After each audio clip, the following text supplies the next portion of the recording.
Oi, bonitas e bonitos, tudo bom com vocês? Começando mais uma Quinta Misteriosa aqui no canal.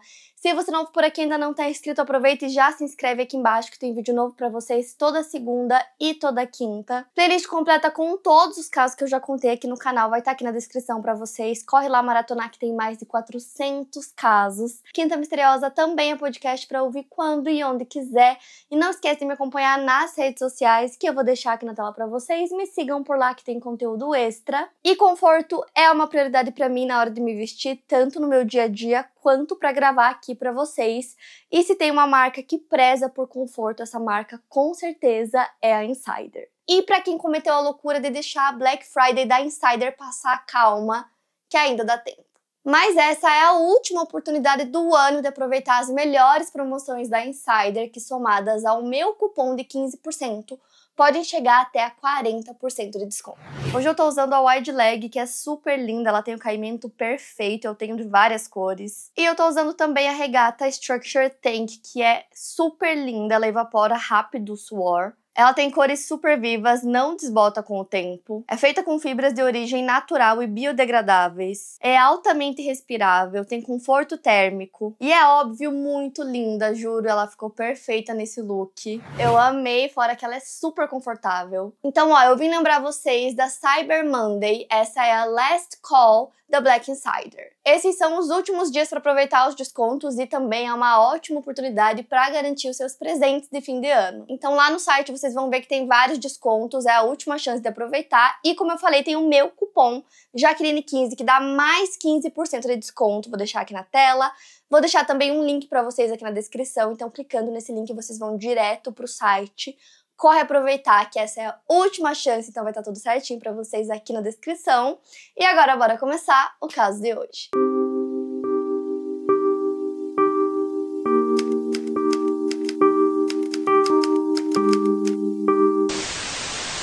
Como vocês viram no título, vocês já sabem qual caso eu vou contar hoje. E quem me acompanha há muito tempo ou quem já zerou a playlist do Quinta sabe que eu já contei esse caso lá no comecinho. Eu lembrava que tinha sido muito no começo, mas eu queria saber quanto no começo. E eu fui ver, foi um dos primeiros vídeos, e foi o 5º vídeo que eu fiz aqui pro Quinta Misteriosa. Esse é um caso que eu conheço há muitos anos. E eu contei lá atrás, em 2018, que é o caso da JonBenét Ramsey. O vídeo é super curtinho, tem 15 minutos. E eu lembro que quando eu pesquisei esse caso lá atrás, era muito difícil de entender o que era fato, o que era teoria, o que era suposição, e era um caso que me intrigava muito. E, enfim, era um caso que volta e meia eu lembrava desse caso, é um caso que me marcou muito. E aí, assim que eu descobri que ia ter um documentário, no dia que soltaram esse documentário, eu tava lá assistindo, e imediatamente eu pensei, não, eu vou fazer esse vídeo de novo pra vocês agora, com detalhes, porque documentário é sempre uma das melhores coisas quando se trata de pesquisar vídeo pra vocês, né, pesquisar fontes de pesquisa, no caso, porque quando tem muitas pessoas falando sobre, pessoas que participaram, então a gente sempre tem detetives, a gente tem pessoas que estavam lá quando aconteceu, né, pessoas da família, jornalistas, pessoas que participaram da investigação do caso, então são muitas fontes, isso agrega muito. Então, pela primeira vez eu senti que eu ia conseguir trazer realmente muitos detalhes e muitos fatos sobre esse caso. Então, pela primeira vez eu senti que eu ia conseguir trazer esse caso com muita clareza, mas, ao mesmo tempo, não tanto. E vocês vão entender conforme eu for contando esse caso de novo pra vocês, só que agora, como eu disse, com muitos e muitos e muitos detalhes. Então, acabou de sair um documentário sobre esse caso na Netflix. São 3 episódios. Gostei muito do documentário, achei que tá um documentário super legal. Que tem muita informação, então ele não é um comentário que fica enrolando, sabe? Então, depois de assistir o vídeo aqui, se vocês quiserem assistir lá, vale super a pena. Tem muitas pessoas que dão depoimentos lá no documentário, que é sempre muito legal, agrega muito. Então, como eu disse, já contei esse caso pra vocês lá atrás, lá no comecinho do Quinta, imagina, gente, 2018. Então agora vou trazer de novo pra vocês com muitas informações novas. Então, bora começar. JonBenét Patricia Ramsey nasceu no dia 6 de agosto de 1990 na cidade de Atlanta, localizada no estado da Geórgia, nos Estados Unidos. Seus pais eram Patricia Ann Ramsey, apelidada de Patsy, e JonBenét Ramsey. Então aqui vocês puderam perceber que o nome da JonBenét é uma junção dos dois primeiros nomes do seu pai, um fato do qual ela tinha muito orgulho e sempre contava para as pessoas e para suas amigas que o seu nome era justamente a junção dos dois primeiros nomes do seu pai. Ao todo, a JonBenét tinha 4 irmãos. O seu pai, ele teve um casamento anterior com uma mulher chamada Lucinda. Então, esse casamento durou de 1966 a 1978. Então, juntos, nesse primeiro casamento, John e Lucinda tiveram 3 filhos. Elizabeth, apelidada de Beth, Melinda e John Andrew. O John, em 1980, ele estava há pouco tempo divorciado da sua primeira esposa quando ele conheceu a Patsy. Para vocês entenderem, ele é 12 anos mais velho do que a Patsy. Quando ele conheceu ela tinha 23 anos e ele tinha 35. Ele conta que no começo ele não tinha interesse em namorar com ela porque ele achava que ela era muito nova para ele, mas aí ele conta que ele percebeu que ela era muito inteligente, eles foram conversando, se aproximando cada vez mais e acabaram dando certo como casal. Eles se casam em 1980 e aí 7 anos depois, no dia 27 de janeiro de 1987, nasce o primeiro filho do casal chamado Burke Ramsey e aí 3 anos depois nasce a JonBenét. Em 91, John trabalhava como empreendedor independente. Ele fundou uma empresa de representação comercial que revendia equipamentos eletrônicos no ramo da informática, chamada Access Graphics. Por sorte, essa empresa cresceu e prosperou muito na época. Eles atingiram o marco de $1 bilhão em vendas. Com o sucesso, a empresa fundiu com outras 2 empresas e uma delas ficava na cidade de Boulder, no Colorado. Então a família decidiu que se mudaria para lá por 2 anos e depois eles voltariam para Atlanta. Então eles guardaram bastante dinheiro, fizeram uma poupança, só que aí os planos da família acabaram mudando. No dia 9 de janeiro de 1992, a Beth, que é a filha do John do seu primeiro casamento, sofre um acidente de carro e acaba falecendo, junto com a outra pessoa que estava no carro com ela. Nessa época, JonBenét tinha apenas 1 ano e meio e a Patsy diria em uma entrevista anos depois, em 98, que ela e o John sentiram que mesmo que a filha não entendesse completamente o que estava acontecendo, ela parecia sentir o luto e a dor de seus pais naquele momento. Inclusive, a JonBenét é descrita como uma criança muito sensível. A Patsy menciona que ela tinha um jeitinho específico de chegar e abraçar os pais. E aí, no ano seguinte ao falecimento da Beth, a Patsy descobriu que ela estava com câncer. Faziam alguns meses que ela estava sofrendo com distensões abdominais e, por insistência da sua mãe, Nedra, ela foi ao médico checar o que estava acontecendo. Então ela fez um raio-x e identificaram um tumor em sua região abdominal. Depois de mais exames e pesquisas, descobriram que era, na verdade, um câncer de ovário que chegou ao estágio 4. Por um tempo, ela precisou ficar internada para fazer o seu tratamento. Os filhos iam visitá-la no hospital e, de maneira carinhosa, JonBenét, mesmo tão pequena, dizia para a mãe que tudo ficaria bem e ela não sentiria dor por muito mais tempo. Depois de 1 ano fazendo o tratamento com quimioterapia, a Patsy conseguiu se curar do câncer. Ela disse que lutou contra a doença por seus filhos, que eram a razão de tudo na vida dela. Para acompanhamento, ela precisava ir anualmente ao médico, porque ela estava em remissão, que é o período em que o paciente não apresenta mais sintomas depois do tratamento, mas a doença poderia voltar, então eles precisavam monitorar sua saúde para garantir que isso não acontecesse, ou que se acontecesse, eles tratariam logo no início. E aí, uma informação que é importante citar para vocês é que quando a Patsy tinha 21 anos de idade, ela tinha participado de um concurso de beleza na Virgínia Ocidental, onde ela morava na época, e ela recebeu o título de Miss West Virginia em 1977, nessa época ela estava na faculdade. E aí, segundo a Patsy e o John, eles contam que a JonBenét teria demonstrado interesse pelo mundo dos concursos de beleza. A Patsy diz que a filha sabia que ela tinha vencido um concurso anos antes e que ela sempre perguntava quando ela poderia participar também. Então, levar a filha para participar dos concursos de beleza foi algo que aconteceu devido ao câncer que a Patsy teve. Ela achava que talvez não viveria para ver a filha participar dos concursos quando tivesse 18 anos de idade. Então a Patsy disse que ela quis dar essa experiência para a filha e quis poder viver esses momentos com ela também, por isso decidiu que faria isso naquele momento enquanto a filha ainda era criança. A JonBenét era uma criança muito carismática, ela gostava muito de se apresentar nos concursos, para ela era uma diversão. Os Ramsey dizem que as meninas não tinham esse senso de competição, que elas participavam dos concursos para se divertir, e que a JonBenét era uma dessas meninas, os pais a incentivavam porque ela gostava. Então ela participou de vários concursos de Miss Infantil em Boulder, ela ganhou vários títulos como a Pequena Miss Charvolais, Pequena Miss Colorado, Pequena Miss Beleza Nacional, Miss Royale da América e a Garota da Capa Infantil do Colorado State All-Star. Esse fato da JonBenét participar desses concursos geraria duras críticas aos seus pais por toda a mídia depois que o caso aconteceu. Então agora entrando mais no caso, como eu falei pra vocês, a família morava em Boulder e eles viviam em uma grande casa que tinha ao todo 600 metros quadrados, era uma casa antiga que foi ampliada e que dava uma sensação de ser um labirinto para quem não a conhecia muito bem. Tanto que no documentário eles meio que fazem um 3D, digamos assim, da casa para tentar explicar como a casa era por dentro, como eram os cômodos, assim, né, a disposição dos cômodos. E até assim é meio difícil de entender, a casa era bem grande mesmo, tinha muitos cômodos e ela tinha 3 andares, então eles meio que vão mostrando a disposição, assim, dos cômodos e até dessa forma fica confuso. Então no 3º andar ficava o quarto principal, né, da Patsy e do John. No 2º andar ficava o quarto da JonBenét, mas ele ficava do lado oposto do quarto dos pais. Do 2º andar pro 1º tinha uma escada em espiral. Então nesse 1º andar ficava a cozinha, a sala, também tinha uma despensa e abaixo dele tinha o porão. Nesse porão era onde a família guardava diversas coisas, entre elas tinha uma sala que eles chamavam de sala do trem, que era onde tinha tipo uma maquete enorme do trem do Burke. Então, esse trem ficava lá, junto de várias outras coisas que a família guardava. Os Ramsey eram considerados uma família completamente normal dentro da comunidade, né? Então, eles eram pais super amorosos com seus filhos. E a JonBenét e seu irmão mais velho, Burke, se davam super bem. Então, agora entrando no caso, no dia 25 de dezembro de 1996, né? Era Natal.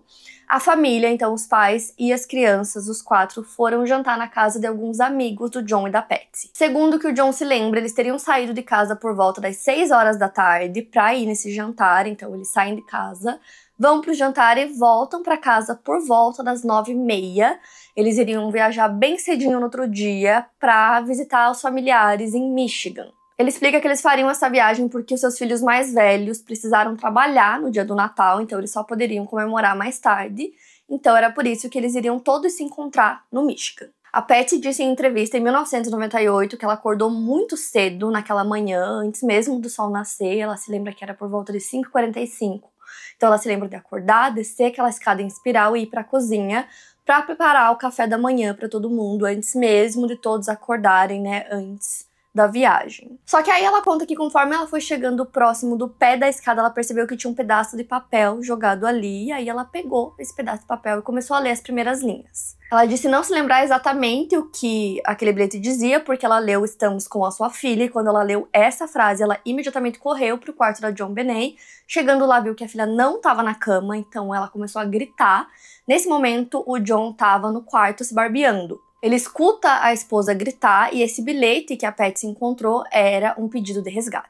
Esse pedido era endereçado ao John e era um bilhete bem longo, então eu vou colocar aí na tela para vocês todo o bilhete para vocês verem. Então se vocês quiserem ler ele inteiro é só pausar o vídeo. Claramente ali na carta eles falam para a família não ligar para a polícia, mas o John fala que imediatamente ele manda a Patsy ligar para a polícia. Ela faz essa ligação poucos minutos depois dela ter acordado, por volta das 5h52. Nessa ligação, a Patsy fala que a sua filha foi sequestrada e que deixaram um bilhete de resgate na casa. E aí o John fala que nesse momento, a sensação que ele teve foi muito parecida de quando você tá com seus filhos no shopping e você perde um dos seus filhos e você fica com aquela agonia horrível. E de repente você sente aquele alívio quando a criança é encontrada, só que o alívio não veio porque eles não encontraram a JonBenét. E aí eles tinham o Burke, né, que era o filho mais velho, e ele se lembra que a primeira coisa que ele viu aquela manhã foi a mãe dele acordando ele, dizendo que tinham levado a JonBenét. Antes mesmo da polícia chegar na casa dos Ramsey, eles ligaram para os amigos deles que eles tinham jantado no dia anterior, contaram o que tinha acontecido e pediram para eles irem até a casa deles para dar ali um apoio, um suporte. Então foi o que os amigos fizeram. Além disso, a Patsy ligou para outros amigos também e fez a mesma coisa, contou o que estava acontecendo, pediu para eles irem até a casa deles. E nisso chegam os primeiros policiais na casa, então 2 policiais atenderam a esse chamado e eles chegam na casa por volta das 6h05 da manhã. Esses policiais eram Rick French e Linda Arndt. O detetive do departamento de polícia de Boulder era o Bob Whitson. Ele recebeu um bip dizendo para ele conversar com o supervisor do turno da noite, que relatou sobre o caso de sequestro de uma menina de 6 anos de idade. Desde o começo ele sabia que se tratava de um caso muito raro para a polícia local, que nunca tinha trabalhado em um caso de sequestro com resgate. O Bob colocou 2 dos seus policiais no chamado. A inexperiência da polícia local em casos de sequestro afetou muito a forma como toda a cena foi tratada desde o começo. Então, por exemplo, para vocês entenderem, a casa não foi isolada, foi permitido que os amigos da família ficassem no local junto com a polícia, o que afetou muito a preservação da cena do crime, levando em conta que naquele momento o caso estava sendo tratado como um sequestro. Então, uma coisa que eu acho interessante nesse ponto, que é bem no início, né, do caso, o caso tinha acabado de acontecer, é interessante a gente tentar imaginar essa cena. Os policiais chegam na casa, os pais estão lá e tinham os amigos também. Então, eles tomaram café da manhã, eles lavaram a louça, tinham todas essas pessoas circulando dentro da casa. Então, isso posteriormente seria reconhecido como um fator que possivelmente afetou a preservação das evidências, né? Já que a casa não foi isolada e era o que deveria ter acontecido, né? O John se lembra de entregar o bilhete, né, o pedido de resgate para um dos policiais, e esse policial perguntou para ele se a filha dele não tinha fugido de casa, e o John fala que não, que a filha dele tinha só 6 anos, que tava noite, tava frio, tava nevando, e ele tinha certeza absoluta que a filha dele não tinha simplesmente fugido. E aí os detetives conversam rapidamente com o Burke, né, o irmão mais velho da JonBenét, e eles conseguem levar ele pra casa de um amigo pra meio que tirar ele daquele ambiente, né. E aí o John conta que ele conversou com ele rapidinho, disse que a irmã dele tinha sido levada, mas que eles iam dar um jeito de conseguir trazê-la de volta. Nesse ponto, o John explica que ele estava muito focado em trazer sua filha de volta, então ele estava muito focado em manter sua cabeça no lugar e em fazer com que isso acontecesse. Os policiais revistaram a casa dos Ramsey por volta das 7h30 da manhã e foi nesse ponto que eles perceberam que a casa era muito maior do que aparentava ser por fora. Foi aí que eles perceberam também que o quarto da JonBenét ficava no 2º andar, o dos pais no 3º, e que eram em lados opostos. Então seria muito difícil que os pais conseguissem ouvir alguma coisa acontecendo no quarto dela. Então as autoridades policiais fazem ali uma revista na casa, eles não encontram evidências de crime e também não encontram a JonBenét. Nisso, o detetive Bob Whitson chega na casa, e aí ele vai até o quarto da JonBenét e ele percebe que a cama dela estava desarrumada, então ele vê que claramente ela teria dormido ali. Então ele decide fechar a porta do quarto e colocar uma fita isolando o local, e ele explica pro John que ninguém pode entrar no quarto. Os sequestradores escreveram no bilhete que eles fariam a ligação entre as 8 e as 10 horas da manhã, então o detetive estava orientando o John a pedir para falar com a JonBenét na ligação. E, nesse meio tempo, o John estava providenciando o dinheiro do resgate. Por volta das 9h15, um dos policiais recolheu aquela carta, né, o bilhete do pedido do resgate, e o detetive Bob pediu para o John fornecer uma amostra da sua caligrafia e uma amostra da caligrafia da Patsy para ele. Então o John entrega para eles 2 blocos de notas, um com sua caligrafia e um com a caligrafia da Patsy. Cerca de meia hora depois, o Bob leva essas amostras para a polícia científica na Secretaria de Segurança Pública de Boulder. Na polícia científica havia um perito em caligrafia que examinaria as amostras. O Jeff Cathcart, outro detetive, relata que ele estava olhando para o bloco de notas da Patsy e ele percebeu uma folha que ainda estava presa no bloco, com o que ele acreditou que era o primeiro bilhete de resgate. Nele estava escrito senhor e senhora, só isso, e o que parecia ser o traço vertical da letra R, né, que dava a entender que seria de Ramsey. Ele olhou para aquilo chocado e disse que parecia que o bilhete ou a carta de resgate teria sido escrito naquele bloco de notas de dentro da casa da família. O detetive Jeff foi até o detetive Bob e mostrou isso a ele. Houve um silêncio, havia um agente do FBI presente e ele disse: "Você sempre tem que investigar a família." Esse agente do FBI era o Ron Walker, e em 2006, numa entrevista, ele falou que naquele dia ele estava de folga e um dos assistentes de investigação das sedes regionais do FBI ligou para ele, relatando sobre o sequestro da JonBenét. Ele conta que uma das principais coisas a serem feitas em caso de sequestro é ler o que está sendo pedido pelos sequestradores, e ao ler, o Ron rapidamente percebeu que se tratava de um bilhete muito longo, o que não é comum.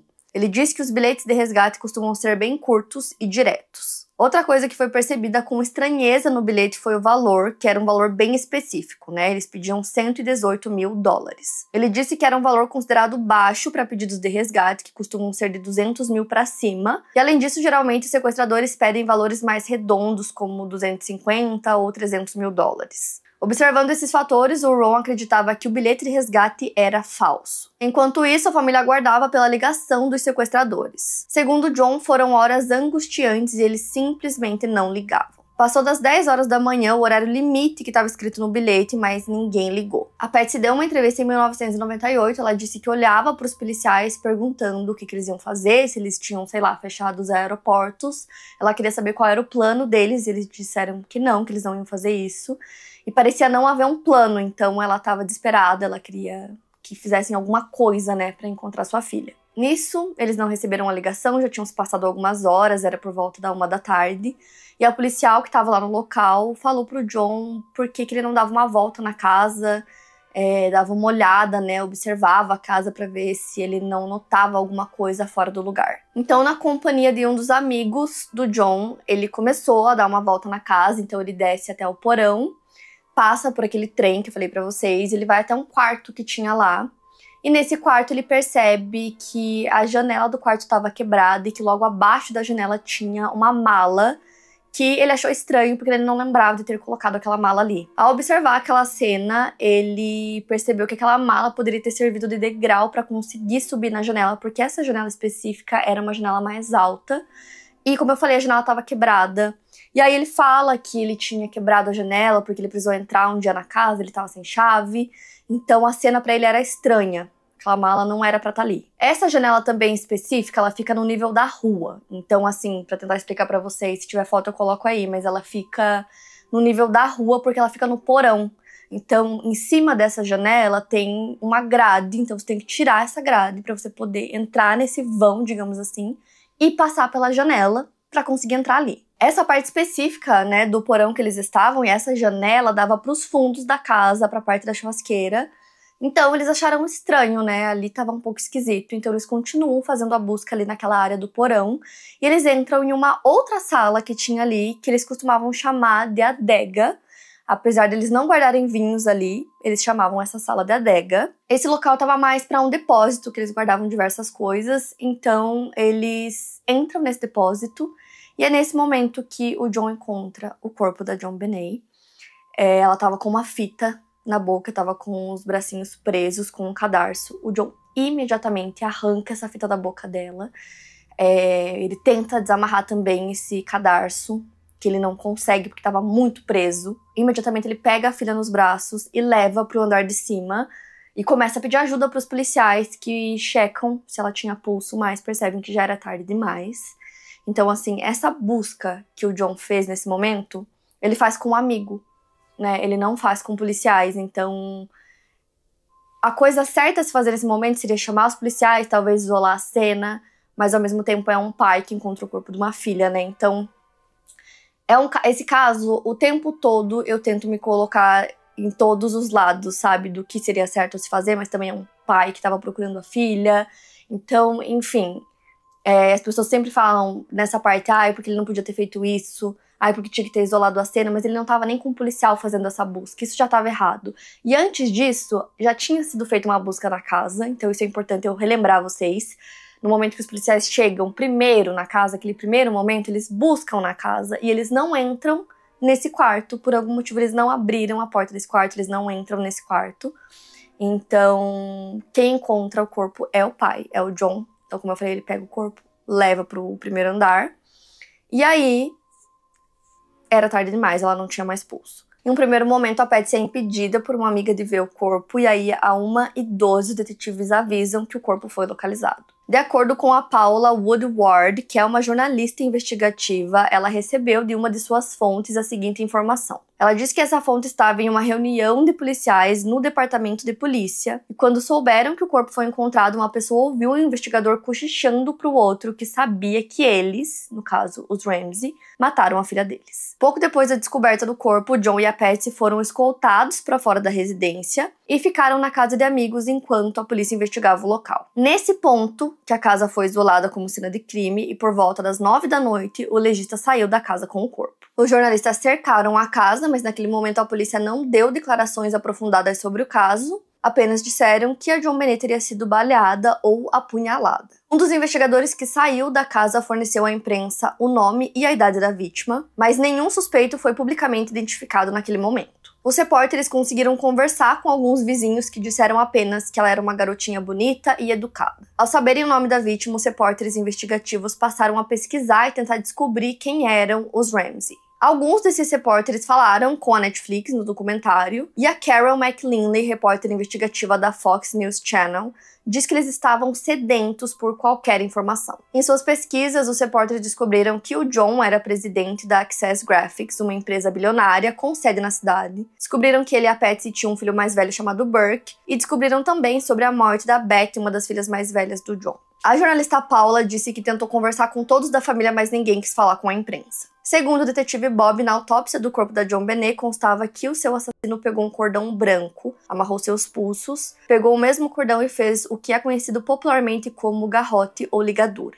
De acordo com o comandante aposentado do escritório do xerife de El Paso, John San Agustin, esse garrote não foi usado em um primeiro momento para matá-la, mas foi usado como um mecanismo de controle, porque era algo que poderia ser apertado no pescoço e solto conforme o assassino quisesse. Era possível observar que o garrote foi produzido por alguém que tinha habilidade com isso. Na ponta do garrote tinha um pedaço de madeira quebrado que a polícia constatou que pertencia a um pincel da Patsy. O pincel estava no material de arte dela e foi quebrado em 3 partes. Analisando todos os fatores, constatou-se que a JonBenét estava viva quando o garrote foi feito porque havia um pouco de cabelo dela preso ao nó. As evidências mostravam que alguém a segurou e usou o pé para segurá-la enquanto fazia o nó do garrote que foi deixado preso em sua garganta. O John diz que não se lembra de ter visto esse garrote no pescoço dela, por isso ele achou que ela ainda poderia estar viva. Muita força foi aplicada com esse garrote, ele estava muito preso à sua pele. Logo abaixo da sua garganta haviam marcas vermelhas que eram consistentes com as suas digitais, como se ela tivesse tentado aliviar a pressão do cordão com seus dedos. Durante o procedimento da autópsia, quando a cabeça dela foi aberta para verificar o estado do cérebro, o legista percebeu que ela foi atingida com um golpe que deixou uma rachadura de 20 centímetros em seu crânio, parte do qual cedeu. Dentro da residência dos Ramsey, a polícia encontrou 2 itens que poderiam ter sido usados para causar o ferimento.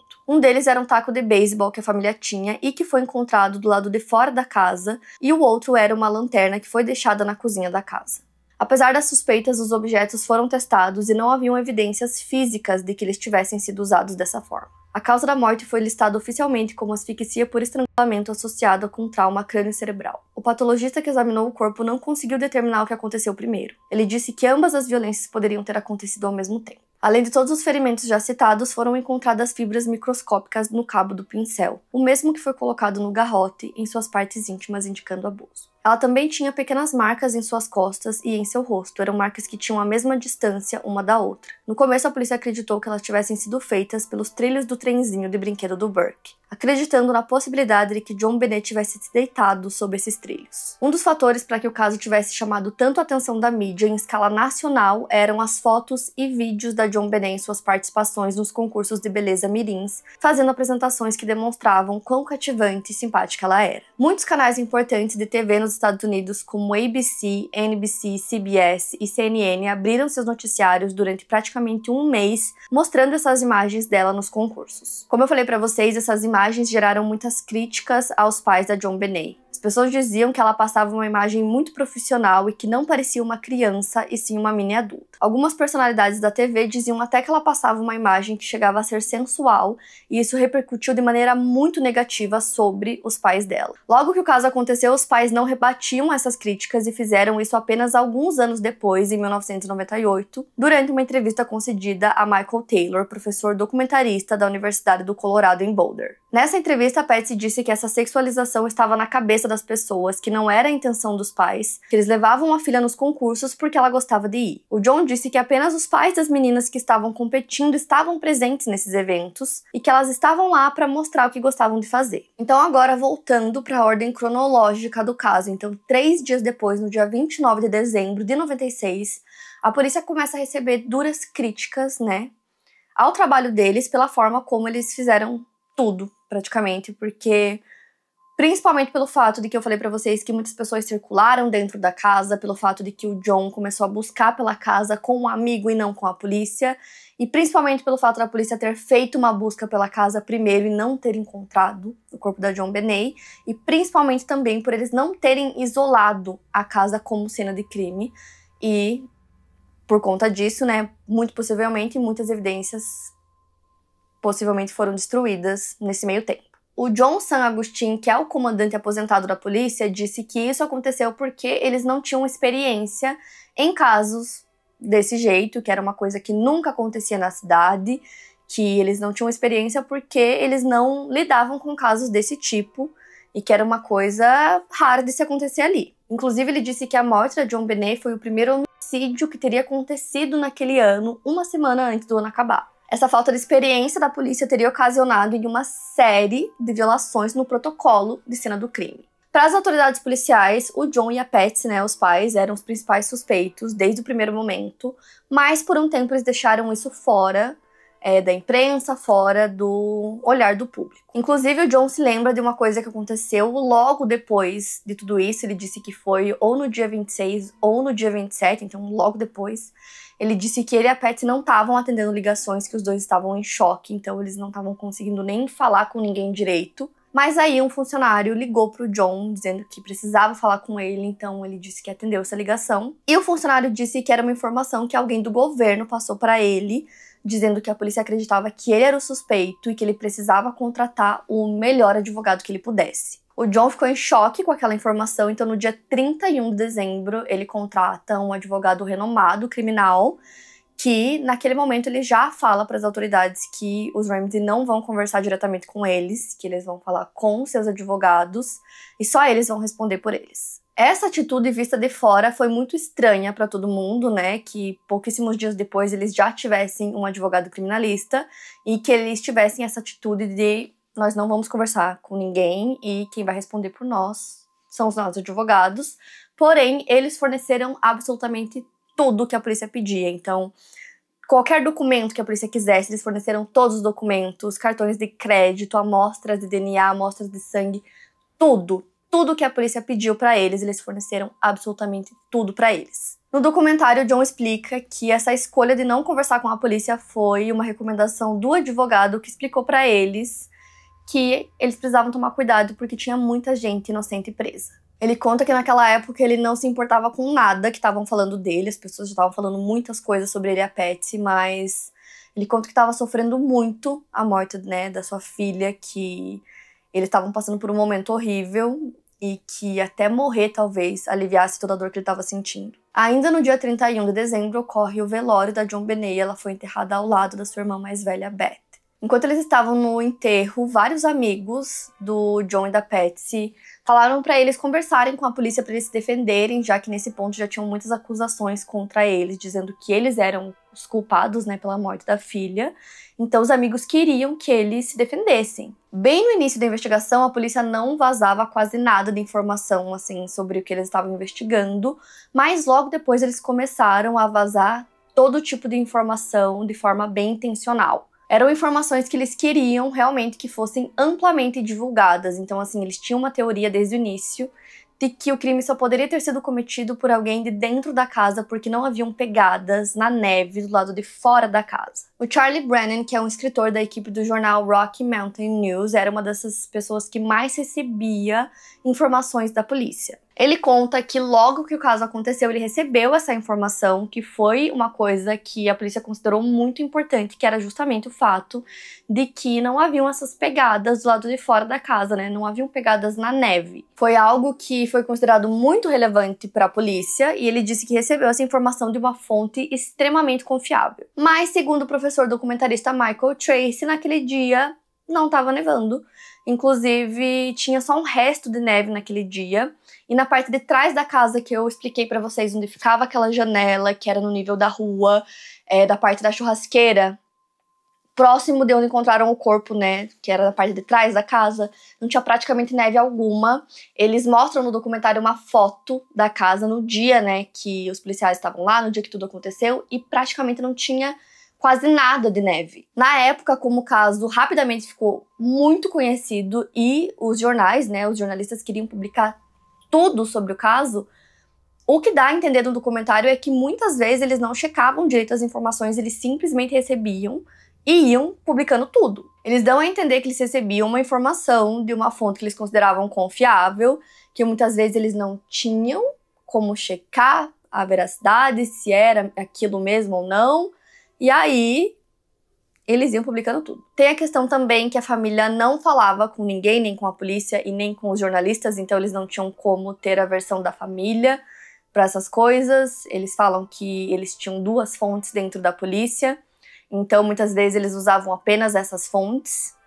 E aí, meio que era isso. Outra história que esse mesmo cara, o Charlie Brennan, publicou e que repercutiu muito, muito, muito na época, foi uma história que ele conta que no dia do enterro, o John chegou no enterro de jatinho e que dentro do jatinho estava o caixão com o corpo da JonBenét. Essa história é mentira, então no documentário eles contam que isso nunca aconteceu, que o John não tinha jatinho, que ele não chegou em jatinho nenhum, que era tudo mentira. Mas essa história foi publicada e repercutiu muito, muitas pessoas acreditaram que isso era verdade, que era uma coisa absurda, né? Para as pessoas era absurdo que ele estivesse fazendo uma coisa dessas. Então as pessoas ficaram completamente chocadas, imaginando como que o John teve coragem de fazer uma coisa dessas no dia do enterro da filha. Então o Charlie conta que a fonte que deu essa informação para ele era uma fonte que já tinha dado várias outras informações que eram corretas e precisas. Então ele acreditou, fez essa publicação, que mais tarde ele descobriu que não era verdade. Então, assim, quando a gente tá falando sobre casos mais antigos, a gente tem que tentar meio que se teletransportar para a época em que aconteceu. Então, esse caso é de 1996. Então, a gente tem que imaginar, assim, que as notícias vinham dos jornais e da TV.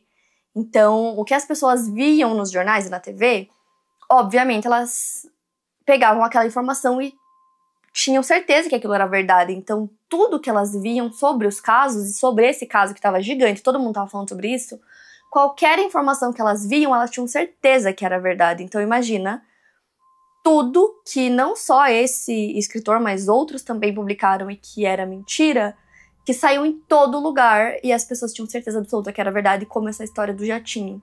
Então, assim, é muito doido o quanto de informação que eles tinham, tipo, de uma fonte que eles tinham certeza que era verdade, eles publicavam e era tudo mentira. Então, assim, isso foi muito no comecinho, né? Faziam pouquíssimos dias que o caso tinha acontecido. Eles publicaram essas matérias falsas. Obviamente, isso impactou e muito na visão que as pessoas tinham sobre os pais da JonBenét. Nesse ponto, depois de muita insistência dos amigos, os Ramsey decidem dar uma entrevista para a CNN, mas eles ainda não tinham conversado com a polícia, então eles vão primeiro pra TV. Qualquer aparição que eles faziam, eles eram extremamente julgados por todos. Nessa entrevista específica, muitas pessoas julgaram a Patsy principalmente, porque pela forma como ela tava na entrevista, muitos acharam que ela tava medicada, que ela não parecia bem nessa entrevista, e ela fala que os pais deveriam manter suas crianças por perto porque tinha um assassino à solta. Essa afirmação acabou reverberando de maneira muito negativa, as pessoas começaram a se sentir inseguras, a não se sentir seguras na cidade, o que levou a prefeita na época a dar uma declaração no dia seguinte. Então a prefeita Leslie Durgin disse que não haviam sinais de entrada forçada na casa, que o corpo foi encontrado dentro da casa dos Ramsey, então ela disse que provavelmente foi por alguém que conhecia muito bem o local. Ela disse que não havia nenhum maluco assassino à solta, e aí a Patsy foi muito criticada por essa afirmação e as pessoas disseram que ela só queria chamar atenção. No dia 1º de janeiro de 97, o comandante-geral da polícia Tom Colby deu uma entrevista e ele disse que naquela primeira busca que a polícia fez na casa, eles não foram naquele cômodo onde o corpo foi encontrado, eles simplesmente não procuraram lá. Ele também reconheceu como um erro de protocolo o fato de que a casa só tenha sido toda isolada como cena de crime horas depois que a primeira denúncia tenha sido feita. Já o detetive Bob Whitson reconhece também que aquelas pessoas, os amigos da família que estavam lá circulando dentro da casa, deveriam ter sido removidos do local, mas ele disse que como eles acreditavam que se tratava de um caso de sequestro, ele achava que seria benéfico para eles terem uma rede de apoio naquele momento. Além da casa em si, também tem o fato de que o John encontrou o corpo da filha e que ele mexeu na cena do crime, né? Então ele tirou o corpo do local, ele deixou um cobertor no local, ela tava com uma fita isolante na boca, ele tirou essa fita. Então ele pode ter destruído, né, possíveis evidências que tinham ali no local. O comandante Tom Colby disse que poderiam existir suposições de que evidências foram perdidas, mas que não haviam indícios de que isso de fato aconteceu. Alguns dias depois, no dia 5 de janeiro, aconteceu um serviço memorial em Boulder em homenagem a JonBenét. A imprensa divulgou várias imagens de tudo, né? E a Patsy mais uma vez foi muito criticada porque as pessoas disseram que ela estava muito arrumada. E a família também foi criticada porque o assessor de imprensa teria levado um fotógrafo no local para registrar tudo. Já o John, ele comenta sobre isso no documentário, ele disse que ele não se lembra muito do que aconteceu no dia, mas ele disse que lembra do pastor pedindo para as pessoas formarem um corredor na saída para demonstrar apoio a eles. E ele disse que isso foi feito, mas que nada disso foi ensaiado. Logo na primeira semana após o crime, a polícia de Boulder decidiu reduzir um pouco a equipe que estava trabalhando no caso, e com essa decisão,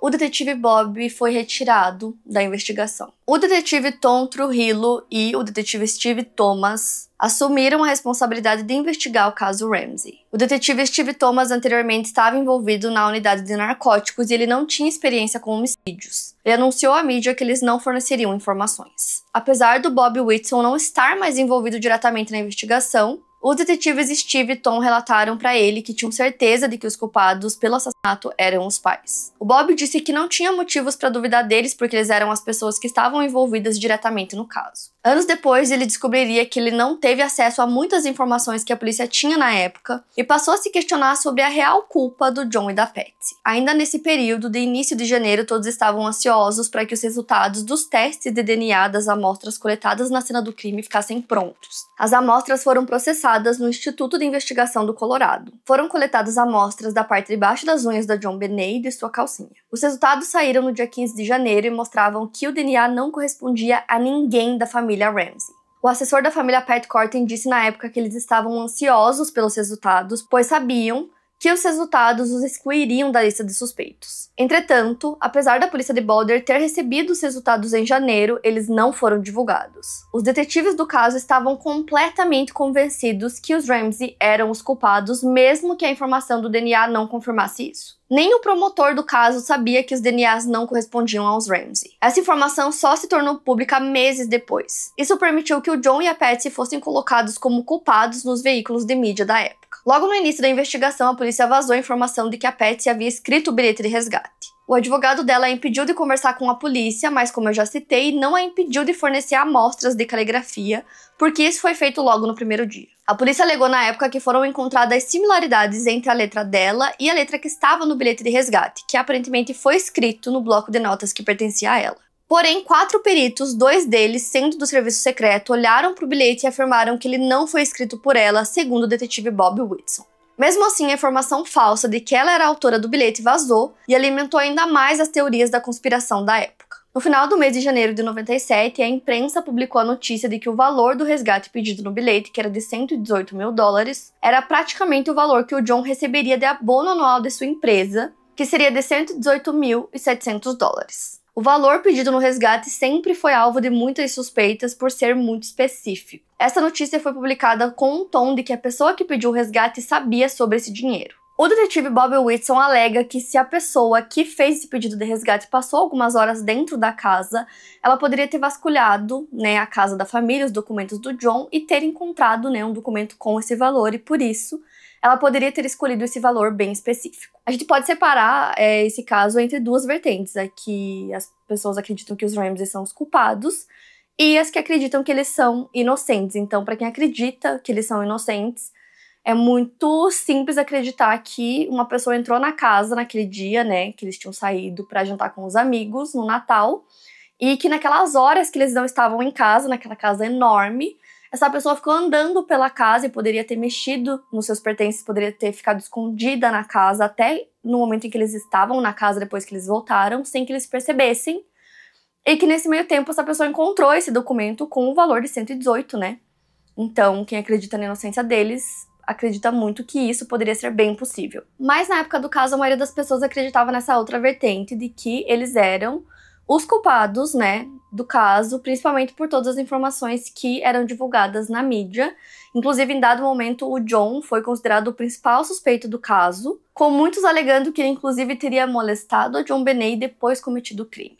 A imprensa começou a divulgar que sinais de abuso teriam surgido anteriormente ao caso e que isso estaria sob investigação. Julie Hayden é uma repórter investigativa. Ela diz que conversou com diversos detetives que afirmaram acreditar que a John Benet sofreu diversos abusos em sua vida antes de sua morte. Várias fontes confirmaram à imprensa na época que tinham muitas fotos da John Benet no escritório do John e que essas fotos eram consideradas fotos sensuais, que no caso eram as fotos tiradas da John Benet nos concursos, que ela fazia. E aí muitas pessoas achavam esquisito que o John, como pai, tivesse essas fotos específicas no seu escritório. De acordo com o Michael Tracy, que é professor documentarista, a lógica dessa teoria era que os pais simplesmente a obrigavam a participar desses concursos de beleza, que ela era sexualizada nesses concursos e que o John abusava dela, mesmo não tendo provas sobre isso. Para vocês terem uma ideia, na época, os tabloides até publicaram que a polícia estava investigando possíveis abusos que o John teria cometido com a sua filha Beth,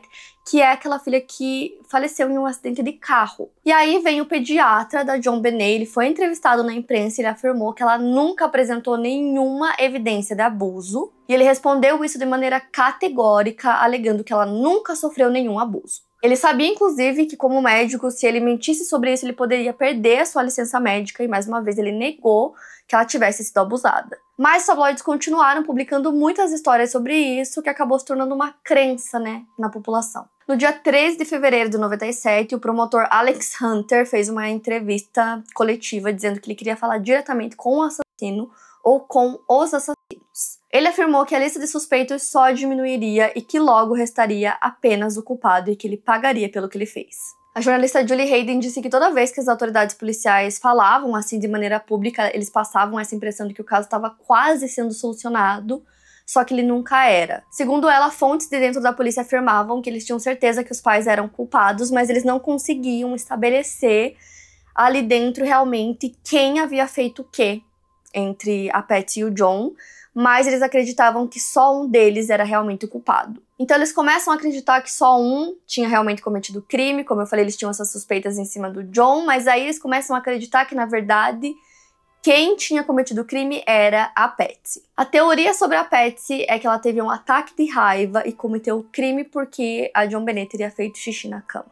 Essa era a teoria do Steve Thomas, então ele fala que em meio a um final de ano muito exaustivo, no final do Natal e tudo mais, teria sido meio que a gota d'água ali, uma discussão entre mãe e filha, e que a razão teria sido xixi na cama. Então, um dos médicos com quem a polícia conversou até cita a incontinência como um dos motivos clássicos de raiva nos pais. O detetive disse que a Patsy não seria a primeira mãe a perder o controle por conta disso. Então, segundo a sua teoria, aconteceu um conflito entre mãe e filha pouco antes da 1 da manhã e bateram com a cabeça da JonBenét em uma superfície dura, como, por exemplo, a borda da banheira, causando o ferimento fatal em seu crânio e que depois a Patsy teria forjado toda a cena do crime. Ainda dentro da teoria, a Patsy sabia que a polícia assumiria o óbvio, então ela cria toda aquela história e escreve o bilhete de resgate para distrair a polícia. Segundo a polícia, ela teria ficado exaltada, então ela pega um dos seus pincéis, quebra o pincel para fazer o garrote.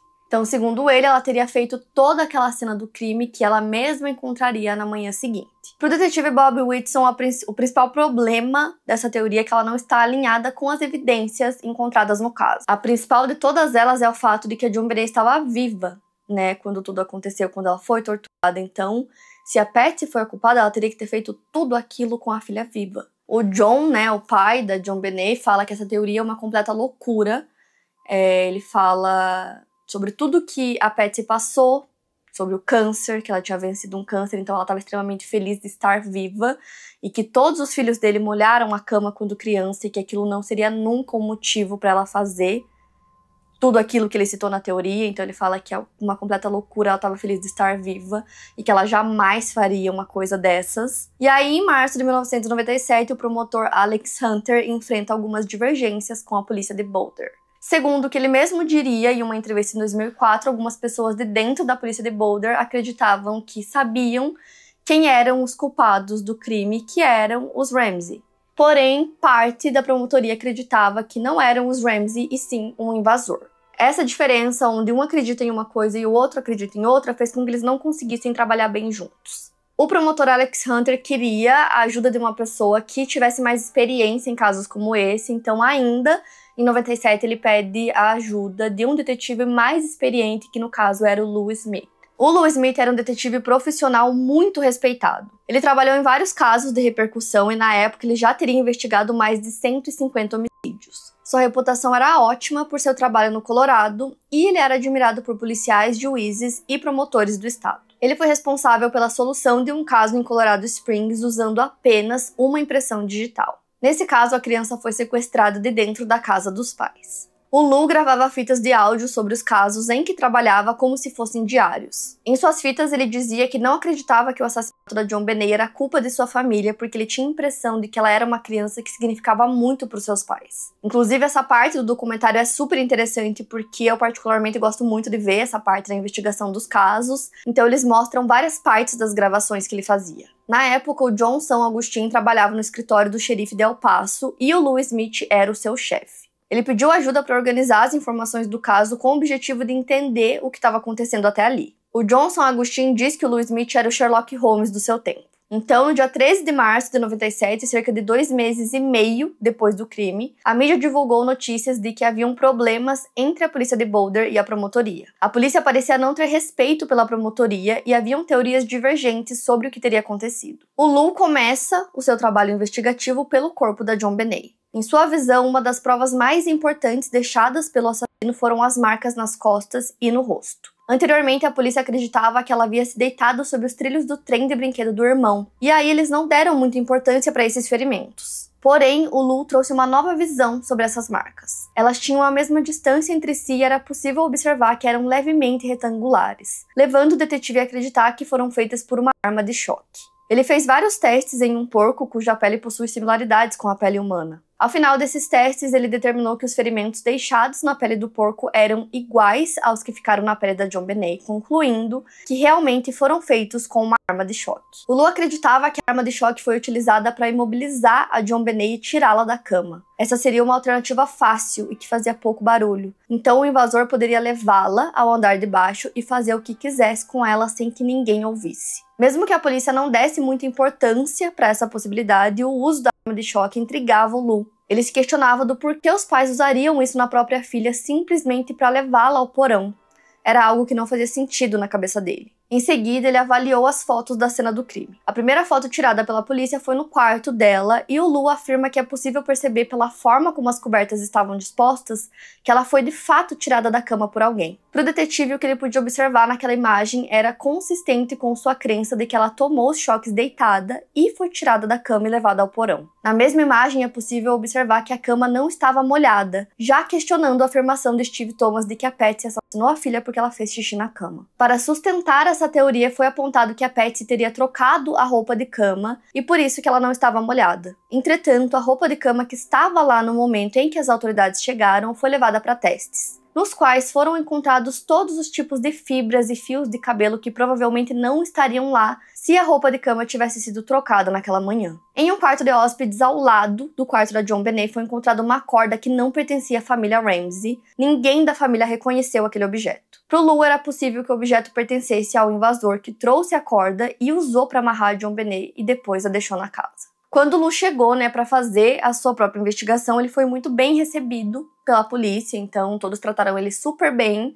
Ele começa a sua investigação e quando eles percebem que o caminho que ele estava levando a sua investigação era diferente do que a polícia acreditava, porque a polícia tinha certeza absoluta que os pais eram culpados, a história muda. De repente, eles não tratam ele tão bem assim, e no documentário falam que eles começam a chamar o Lou de velho Gagá, o que pra mim é muito doido, gente, porque a gente tá falando de uma cidade onde eles mesmos falam que casos não acontecem, casos de sequestro não acontecem. O caso da JonBenét foi o primeiro caso de homicídio daquele ano. Então, a gente tá falando de policiais que não tinham experiência nenhuma, tanto que eles chegam na cena do crime, eles não sabem nem como lidar com aquela cena de crime. Eles não tinham ideia dos protocolos de uma cena de crime, eles não sabiam que tinha que isolar. Eles não sabiam o que fazer, eles nem procuraram na casa direito. Então a gente tá falando de um monte de policial que não tinha experiência nenhuma. Então eles trazem um detetive, extremamente experiente, que tinha solucionado um monte de caso, que obviamente sabe o que tá fazendo, e só porque ele não pensa igual eles, ele traz uma outra visão pro caso, ele sabe o que ele tá fazendo, de repente ele é um velho Gagá. Gente, juro, pra mim isso é um absurdo. É um absurdo. E essa parte do documentário mostra em detalhes, assim, ele investigando, ele fazendo os testes, porque ele fez diversos testes que a polícia de Boulder nem tentou fazer, nenhum desses testes. Então, assim, a parte da investigação do Lou é muito legal de ver, é muito interessante, dá pra ver que ele realmente é muito experiente mesmo. Então, assim, essa parte é incrível de ver no documentário. E a forma como ele é tratado depois disso é um absurdo, mas isso não impediu ele de continuar a sua investigação. E aí outro fator que o Lu achou extremamente importante de ser considerado ali era aquela janela que estava aberta, que eu falei pra vocês, que logo abaixo da janela tinha uma mala, e foi ali que o John percebeu que tinha alguma coisa errada, né, lá no porão. Nessa janela tinha algumas folhas, mas não fazia sentido aquelas folhas estarem ali, porque não tinha como elas crescerem ali. Então ele percebeu que alguém tirou aquela grade, que logo acima tinha uma grade, então as folhas caíram ali. Para a polícia de Boulder, era impossível que alguém tivesse usado aquela janela especificamente para conseguir entrar na casa. Então, o Lu fez vários testes e eles mostram no documentário ele entrando e saindo da janela diversas vezes para provar que era sim possível entrar por aquela janela. Inclusive, naquela mala que o John encontra, tinha um pequeno pedacinho de vidro bem pequeno em cima da mala. E também tinha uma marca que parecia ser uma pegada bem leve em cima daquela mala, o que realmente dava a entender que ela foi usada como um apoio para conseguir pisar e entrar por aquela janela. Então, o Lu acreditava que realmente a pessoa que invadiu a casa naquele dia era um invasor extremamente experiente, que ele conseguiu entrar e que ele ficou dentro da casa por um bom tempo até que a família voltasse. Lembrando vocês mais uma vez que a casa da família era enorme, ela era muito maior do que aparentava ser. Então, tinha como entrar e ficar escondido na casa sem que eles percebessem. Em meio a essa investigação, ainda em março de 97, a polícia de Boulder recebe uma ligação vinda de Charlotte, na Carolina do Norte, falando sobre um homem chamado John Brewer Stausse e como ele poderia ser um suspeito no caso. O John Brewer foi acusado de abuso e sequestro de uma criança. Ele era um andarilho que confessou ter sequestrado uma menina de 2 anos de idade. Ele cortou a tela da janela do quarto da menina e a sequestrou. A polícia de Boulder foi até lá para investigá-lo e policiais de outras 3 cidades também estavam analisando os crimes dele. Ao chegarem na casa dele, os policiais encontraram um santuário para John Benet, o que imediatamente levantou suspeitas.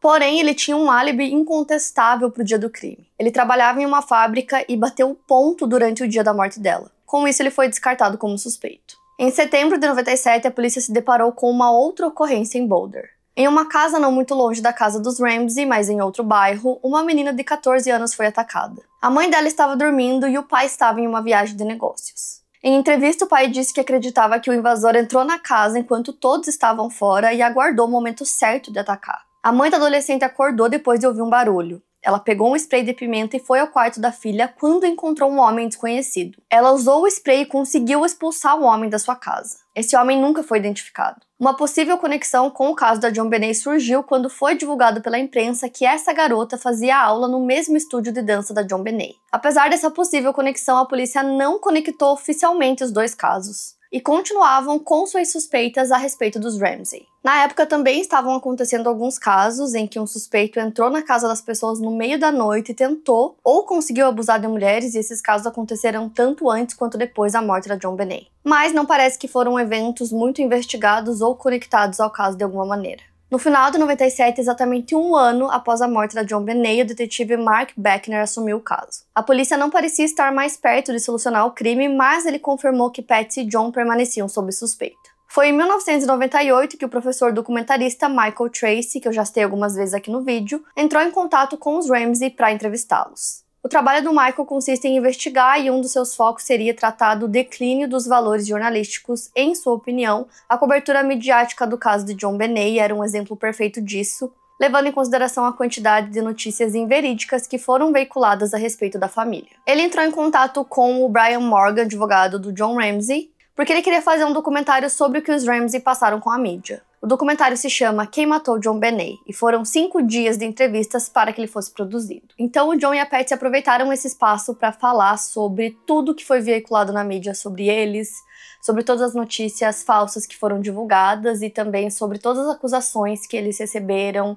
sobre as acusações que o John recebeu de ter abusado da própria filha, sobre as fotos, sobre tudo que foi falado, e eles comentaram, né, sobre tudo isso. O John, inclusive, comentou sobre o fato de acharem que ele abusava da própria filha. Ele disse que sentia nojo só de pensar sobre isso. A Patsy disse que muitas das alegações que foram divulgadas eram falsas e que era um absurdo que ninguém fosse responsabilizado por tudo isso. Durante a produção do documentário, o Michael tentou encontrar indícios de que de fato houve abuso, então ele conversou com muitas pessoas próximas da família, familiares, amigos e até a filha do John, então ele conversou com ela e ele não encontrou nenhum indício que comprovasse isso. Mas uma coisa que é fato é que por conta de todas as coisas que foram divulgadas sobre a família fez com que eles fossem odiados, eles eram odiados por todo mundo.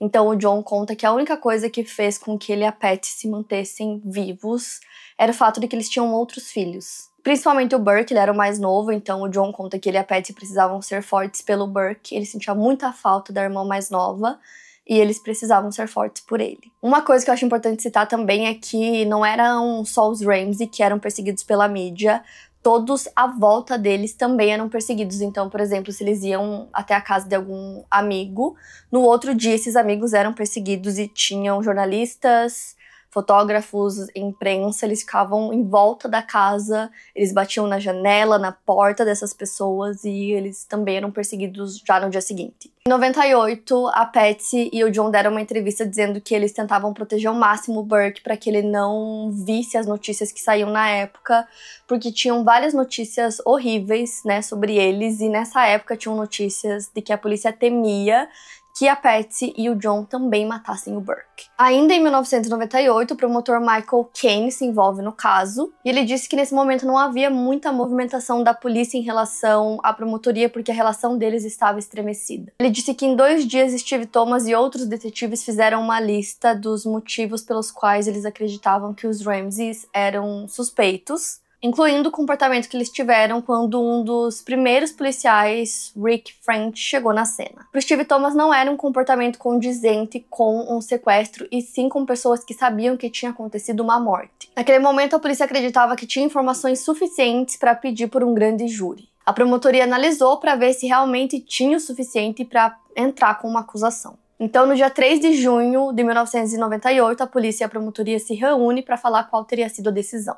Michael Caine disse que eles não tinham o suficiente para prestar queixa naquele momento. No dia 6 de agosto de 98, a ABC divulgou que um dos detetives do caso, o Steve Thomas, pediu exoneração em protesto à decisão e divulgou uma carta que Steve escreveu e na qual ele atacava o promotor do caso de maneira ácida. 2 dias depois, o governador do estado, Roy Romer, convocou a equipe que trabalhava no caso para irem ao seu gabinete em Denver e conversar sobre o que estava acontecendo. O governador pressionou o promotor Alex Hunter, que decidiu levar o caso ao júri de acusação. Em 15 de setembro de 98, 12 pessoas foram convocadas ao Centro de Justiça de Boulder County para serem juradas no caso. A parte de fora do local estava lotada de repórteres. Nesse caso, não haveria defesa, apenas acusação. O que é uma coisa muito doida, porque eu não lembro de nenhum outro caso onde não havia defesa, apenas acusação. O Michael Caine, o promotor Bruce Levin e Mitch Morrissey, promotor de Denver, especialista no uso de evidências de DNA, apresentaram o caso ao júri. John e Patsy se ofereceram para testemunhar, mas isso não foi permitido. A promotoria temia que, ao testemunharem, eles poderiam conquistar o júri. Em 22 de setembro de 98, Louis Smith teve seu último dia oficialmente na investigação. Ele continuava acreditando que os Ramsey eram inocentes e permanecia insistindo que a morte de John Benet era fruto de um crime cometido por um invasor. Ele decidiu se afastar do caso por conta do júri de acusação. Ele não queria ter qualquer envolvimento com a possível acusação de um casal que ele acreditava ser inocente. Em sua opinião, a acusação era uma farsa e não tinha evidências concretas, apenas uma versão inventada. Ele queria testemunhar durante o júri de acusação porque sentia que os jurados precisavam ouvir as informações que ele tinha. Ele tentou, mas recebeu uma carta de Michael Caine no dia 11 de fevereiro de 99, dizendo que seu pedido para testemunhar foi negado. A carta também o proibia de falar que havia recebido aquele documento, e ele acredita que as autoridades queriam silenciá-lo. Ao documentário da Netflix, Michael Caine nega que tenha enviado essa carta. Um advogado ameaçou entrar com um processo para que fosse permitido que Louis Smith testemunhasse, e depois disso, eles permitiram. Lou disse que nunca foi tão maltratado em 40 anos de profissão na polícia. Tudo o que ele dizia era atacado e ele se sentiu completamente humilhado. Ele se lembra de se virar para o Alex Hunter e dizer que não havia a menor chance que os réus realmente fossem indiciados pelo crime. Os jurados puderam analisar o homicídio de John Benet e foram até a casa onde a família Ramsey morava na ocasião para avaliarem o local do crime. Como a casa era muito grande e confusa por dentro, para os promotores estava claro que nada dentro da casa era muito intuitivo, ou seja, você precisava conhecer o ambiente para saber exatamente onde precisava ir. Para Michael Caine, isso é um fator que indica para eles que o culpado era alguém que conhecia a casa. Um dos problemas que a polícia enfrentava era o DNA encontrado no corpo da JonBenét. Havia sangue na calcinha dela, sangue que saiu no momento em que ela foi violada com o cabo de pincel. Esse sangue se misturou com outro DNA que foi identificado como um DNA masculino, mas não era esperma. Poderia ser outro tipo de fluido corporal com grande quantidade de células de pele. Como já dito anteriormente, esse DNA não correspondia com o DNA de ninguém da família de JonBenét e também não correspondeu a nenhum DNA na base de dados da polícia. Mas o promotor Michael Caine disse que não é possível afirmar que ela foi morta por um intruso simplesmente porque o DNA não correspondia a ninguém da família. Em um esforço para encontrar uma explicação, a polícia de Boulder buscou a fábrica onde a calcinha foi produzida na China, procurando por um trabalhador branco para coletar seu DNA e comparar com o DNA encontrado, na tentativa de explicar o porquê aquele DNA estava lá, já que eles não deixaram de acreditar que os culpados eram os pais. Esse júri de acusação durou mais de um ano, em que os jurados ouviram testemunhos e analisaram as evidências apresentadas. Cerca de um mês antes do resultado do júri de acusação sair, em 17 de setembro de 99, a ABC News transmitiu uma entrevista feita com uma das policiais que respondeu à cena do crime que eu citei para vocês lá no início, que foi a Linda Arndt. Na entrevista, ela afirmava que sabia quem matou JonBenét e que para ela não haviam dúvidas de quem teria sido. Ela já tinha feito uma entrevista anterior ao Good Morning America, onde ela disse que sentiu que estava cara a cara com o assassino. Ela disse que eles tiveram uma troca não verbal e que ela nunca iria esquecer isso, e ela comenta que ela percebeu, ela tomou nota, do comportamento do John, porque ele estava mexendo na correspondência naquele dia e que ele parecia muito calmo. Então ela disse que desde esse momento ela já suspeitava do John, e ele rebate isso no documentário dizendo que ele estava procurando por outra correspondência do sequestrador nas cartas que caíram da caixa de correio nesse momento. A Linda relatou que ela era a única policial na casa no momento em que o corpo foi encontrado e que foi ela que disse pro John procurar pela casa para ver se tinha alguma coisa de diferente, alguma coisa fora do lugar. E ela disse que ele foi direto pro porão, foi direto pro local onde o corpo foi encontrado. Então, segundo ela, ele encontrou o corpo logo de cara e aí o John rebate dizendo que aquele era o lugar mais lógico a começar a procurar porque era o local de mais fácil acesso da casa. A Linda disse que o John olhou para ela e quando ela olhou nos seus olhos, ela ficou assustada com o que viu e que ela temeu pela própria segurança. Na entrevista, ela disse que ela se certificou de quantos cartuchos de bala ela tinha porque ela não sabia se eles estariam vivos até que os outros policiais chegassem na casa. Essa entrevista que ela deu reforçou mais uma vez que os Ramsey estariam envolvidos no caso. No dia 3 de outubro de 99, sai a decisão do júri de acusação. O John e a Patsy estavam prontos para serem levados, para serem presos. Eles decidiram cooperar mesmo, como sempre desde o início, alegando que eles eram inocentes. Eles acreditavam que eles seriam presos, inclusive eles até passaram a guarda do Burke para um irmão do John. Mas aí o promotor disse que ele e sua equipe acreditavam que eles não tinham evidências o suficiente para indiciar ninguém. Mas aí os Ramsey divulgam uma nota dizendo que para eles isso não era suficiente porque tinha alguém solto e que essa pessoa era culpada pela morte da filha deles. E aí alguns anos depois, em 2013, o Charlie Brennan, que é aquele jornalista que eu falei pra vocês, que publicou várias notícias falsas sobre os Ramsey, disse que conseguiu conversar com alguns dos jurados e descobriu qual tinha sido a decisão deles. Os jurados decidiram indiciar sim o John e a Patsy, mas não por assassinato e sim por abuso infantil, considerando que a JonBenét foi colocada em uma situação de risco que resultou em sua morte. Apesar da decisão do júri, a promotoria optou por não seguir dessa maneira.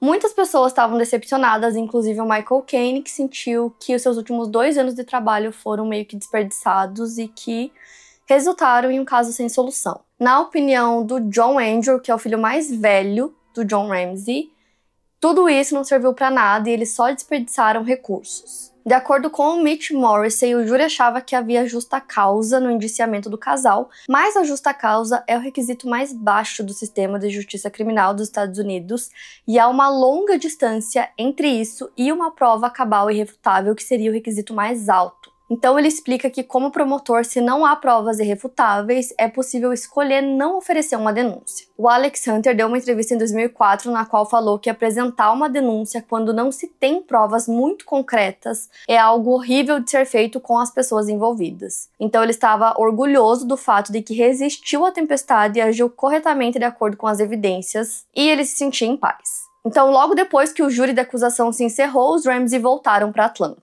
E aí, segundo o John, eles já tinham esgotado todas as suas economias, eles venderam a casa e os bens para conseguir pagar pelos advogados e pelos investigadores envolvidos, então eles só queriam encontrar o assassino da filha. Em 15 de novembro de 99 foi publicada uma notícia dizendo que o caso estava parado. O John disse que sabia que a polícia acreditava que ele ou a Patsy eram os culpados, e se não poderiam acusá-los, eles então não investigariam mais. O John, inclusive, disse no documentário que ele ficou sabendo que a polícia estava só esperando ele morrer para que o caso pudesse ser engavetado. Com isso, ele e a Patsy começaram a aparecer mais e mais na mídia com o objetivo de pressionar a polícia a continuar investigando. Eles foram até no programa do Larry King, onde enfrentaram o detetive Steve Thomas, que os acusava e eles refutavam as acusações. Depois eles foram de novo no programa no dia 27 de março de 2000, dizendo que o detetive Louis Smith acreditava que haviam evidências suficientes para que a polícia encontrasse o homem que matou a JonBenét. Mesmo depois de ter se afastado do caso oficialmente, o Louis Smith continuou trabalhando sozinho na investigação. Ele tinha certeza que estava procurando um pedófilo de algum tipo específico e imaginava que esse homem poderia ter visto a JonBenét em um dos concursos que ela participou. Logo no início da investigação, a polícia recebeu informações sobre um homem chamado Gary Howard Oliva. Ele abusou da filha de um vizinho enquanto morava em Oregon e depois fugiu.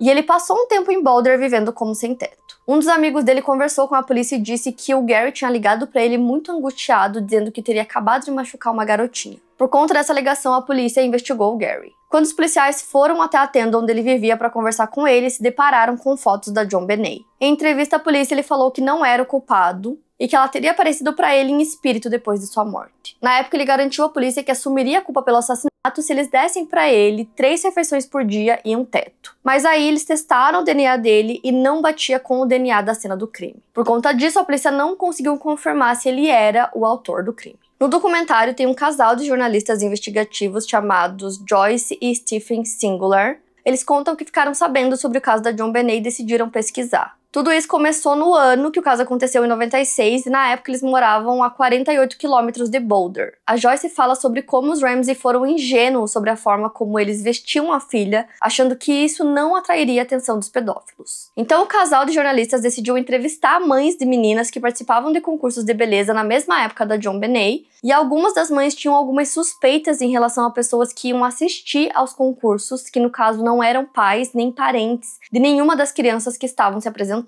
Essas pessoas passavam a impressão de que estavam lá apenas para observar as meninas, e isso incomodava as mães. Elas comentam sobre um fotógrafo específico chamado Randall Simons.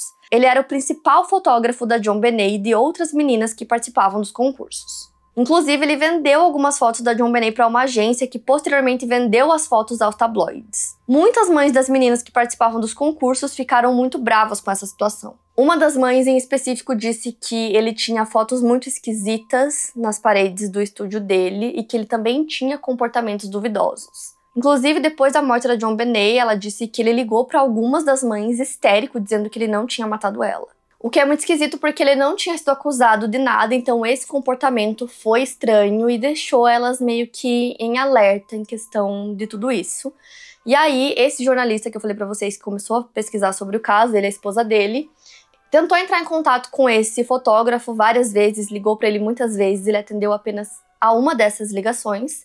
E nessa ligação ele disse que ele sabia de várias coisas, mas que ele não diria nada. Ele foi preso em 1998 porque ele estava andando pelado na rua, e aí a polícia foi chamada para intervir e ele ficava repetindo: "Eu não matei a JonBenét". Depois disso, esse casal, né, os Singular, só ficaram sabendo desse fotógrafo novamente em 2019, quando ele foi preso de novo. Posteriormente, ele foi indiciado com 15 acusações de pornografia infantil, foi condenado a 10 anos, e aí ele foi testado, né, o DNA dele, e não era compatível com o DNA encontrado na cena do crime. Por conta disso, ele foi descartado como suspeito. Voltando à linha do tempo, em 2000, Steve Thomas escreve um best-seller sobre o caso e nesse livro ele acusa a Patsy de ter cometido o crime. Na opinião do John, policiais não devem escrever livros sobre casos que estão em andamento porque, segundo ele, isso é falta de profissionalismo. Depois disso, os Ramsey entraram com uma acusação por calúnia e difamação contra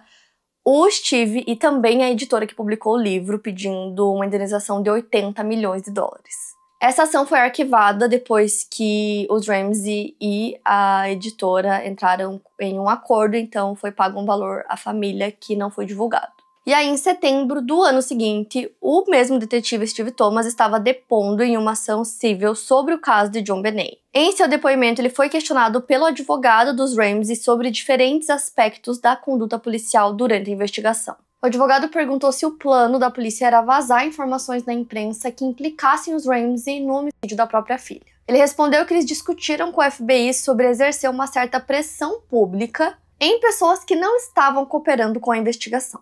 Em seguida, o advogado questiona se essa pressão pública teria a intenção em que um dos pais confessasse envolvimento no crime, e ele responde que isso pode ter sido parte do motivo. Em seu depoimento, Steve Thomas disse que a polícia não encontrou nada patológico na família. O que ele quis dizer com isso é que eles não encontraram nada relacionado ao abuso de drogas, violência ou abuso sexual. Mas ele continuou a afirmar que no início de 97 ficou claro que a Patsy havia cometido o crime. Ele retoma a situação do xixi na cama ter sido o motivo, mas ele não se lembra de ter visto o lençol molhado. Foi durante essa ação civil que ele revelou sua teoria sobre a culpa da Patsy no caso. Para rebater isso, o advogado questiona se os peritos foram unânimes em dizer que a JonBenét estava viva quando foi abusada, e se o Steve acreditava que a Patsy conseguiu ferir a filha enquanto ela estava sendo enforcada e tentando lutar pela própria vida. Mesmo com todas essas argumentações, aparentemente o Steve não deixou de acreditar que a Patsy era culpada.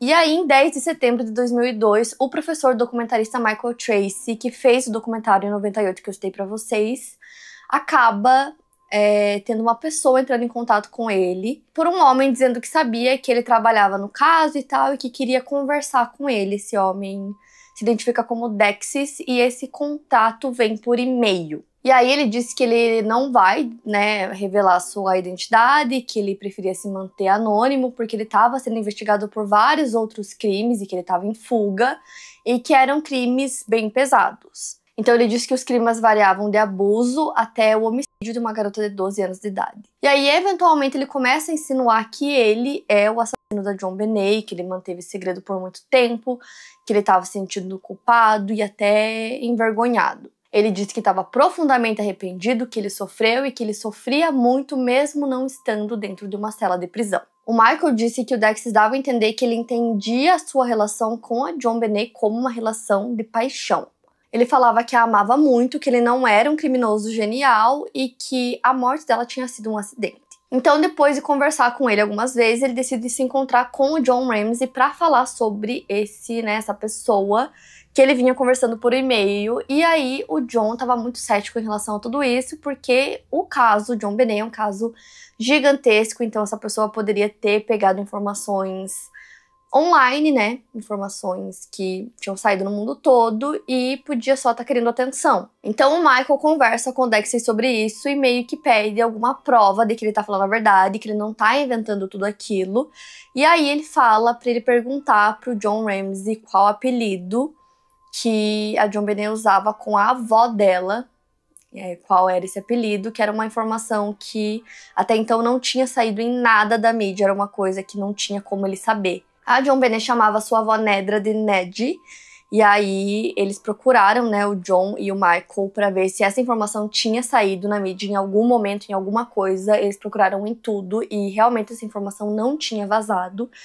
E ele sabia dessa informação. De alguma forma o Dexy sabia, então eles passam a dar um pouco mais de credibilidade para essa história que ele contava. Mas o Michael ainda estava achando a história toda meio estranha, então ele conta pro Lou Smith, pro detetive, sobre isso que estava acontecendo, esperando que o Lou fosse falar pra ele que o Dexys era um doido, pra ele parar de conversar com ele, que essa história toda era inventada, mas o Lou fala o contrário, fala pra ele continuar conversando com ele, que pode ser que ele realmente fosse o assassino, e pra ele continuar tentando extrair informações, porque o Dexys tinha dito que ele só contaria o que ele quisesse, então pra ele continuar ali tentando chegar, na identidade dessa pessoa de alguma forma. Então ele continua a comunicação com o Dexys e essa comunicação por e-mails durou anos.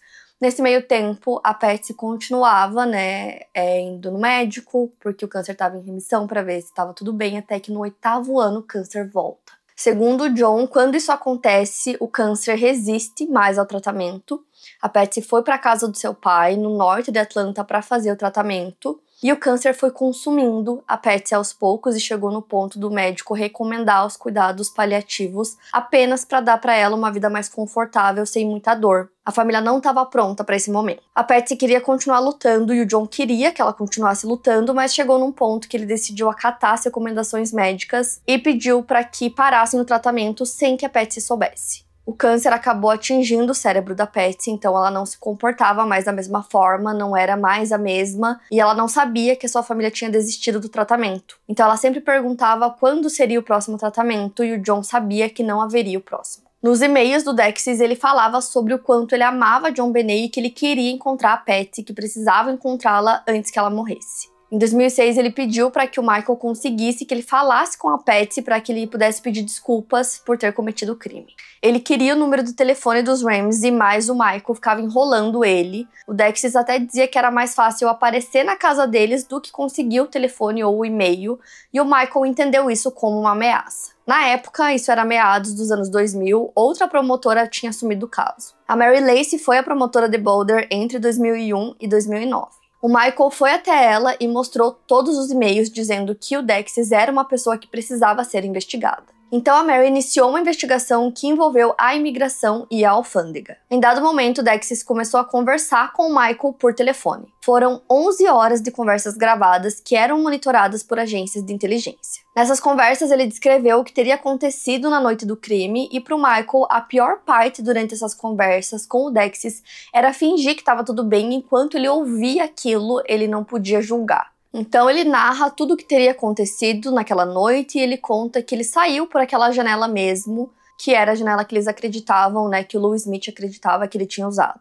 Depois que ele contou tudo, ele disse que ele ficou mais preocupado em ser encontrado, mas ao mesmo tempo ele afirmava que ele era o pesadelo da Interpol. Ele dizia que o número do telefone que ele estava usando não poderia ser rastreado porque não levava a ninguém. O Dexys também relatou que o seu plano inicial era realmente sequestrar John Benet, mas quando ele chegou na casa ele estava muito confiante e relaxado, e que quando ele entrou no quarto dos pais dela, ele teve a sensação de que ele estava sendo observado e começou a se dar conta da gravidade da situação.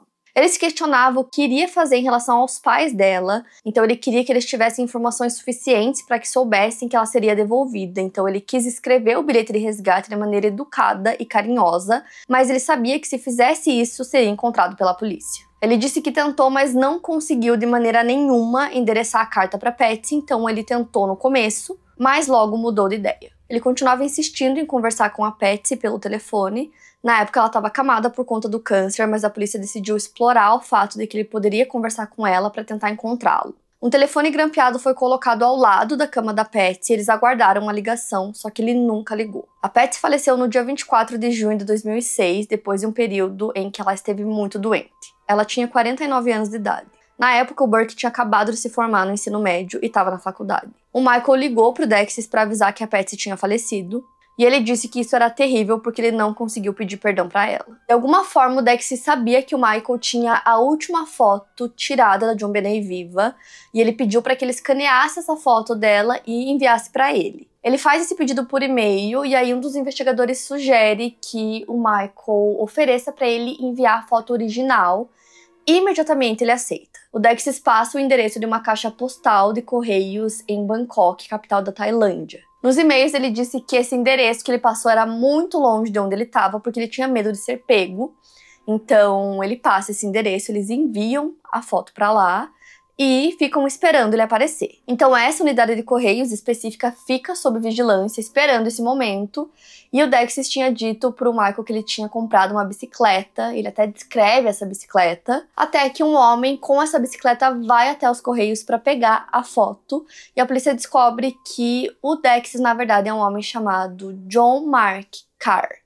As autoridades de Bangkok descobriram que ele era um predador sexual que, ao mesmo tempo, era um professor do ensino fundamental. Ele já tinha conversado com o Michael sobre o seu trabalho, sobre sua sala de aula. Ele disse que teve um dia que ele sentou e colocou uma das alunas no seu colo e quando tinha alguém chegando, ele tirou ela rapidamente. A polícia tailandesa decidiu agir e prendeu o John Mark Carr no dia 10 de agosto de 2006 e ele tinha 41 anos de idade. Investigando seu passado, a polícia descobriu que ele trabalhou em uma escola de ensino fundamental em Atlanta por um tempo. Ele foi professor substituto na escola Hamilton por alguns meses, pouco antes do homicídio da JonBenét acontecer. Em seu histórico também constava que ele foi preso no dia 19 de março de 2001 em Petaluma, na Califórnia. Ele também trabalhava como professor na época, mas foi encontrado pornografia infantil em sua posse e ele era suspeito de envolvimento em abuso infantil. Ele foi acusado e seria julgado, mas conseguiu fugir dos Estados Unidos. O John trabalhou em 2 escolas internacionais em Bangkok, incluindo uma escola só para meninas. Depois que ele foi preso, saíram notícias sobre terem ouvido ele falar na cadeia sobre a forma como ele entrou na casa dos Ramsey, e ele disse que as pessoas se questionavam sobre como ele não se perdeu lá dentro, mas ele disse que entrou na casa por volta das 5 da tarde e ficou lá sozinho até a família voltar por volta das 10 horas da noite. Então ele teve tempo de explorar a casa e entender toda a dinâmica dela. Logo depois de preso, ele foi deportado para os Estados Unidos. O John Ramsey conta que assim que saíram as fotos do John Mark Karr nas notícias, uma funcionária da família liga para ele e conta que no verão anterior à morte da JonBenét, ela estava limpando a casa, estava na garagem, quando esse mesmo homem, que foi preso, aparece na garagem e começa a fazer um monte de perguntas estranhas para ela. Essa informação é muito doida, porque essa memória que ela teve dele assim que ela viu a foto, se realmente era ele, parece que todos os pontos se ligam, dá a entender que tá tudo, se interligando, que é ele, nossa, é isso, foi ele, todas as informações se encaixam, pegaram o assassino. Assim que ele foi deportado para os Estados Unidos, eles pegam o DNA dele para fazer a comparação com o DNA encontrado na cena do crime. Os resultados chegam no dia 28 de agosto de 2006 e os resultados não batiam. O DNA não correspondia ao DNA encontrado na cena do crime. Mesmo com ele confessando, mesmo com todas essas informações, ele é liberado. E aí teria uma informação que ele teria publicado em um site em 2024, esse ano, onde ele diz que ele está vivendo uma vida secreta nos Estados Unidos. Ele não teria sido condenado por nenhum crime envolvendo crianças, então meio que ficou por isso. No documentário, tem algumas pessoas que afirmam acreditar que tem alguns problemas nessa amostra de DNA.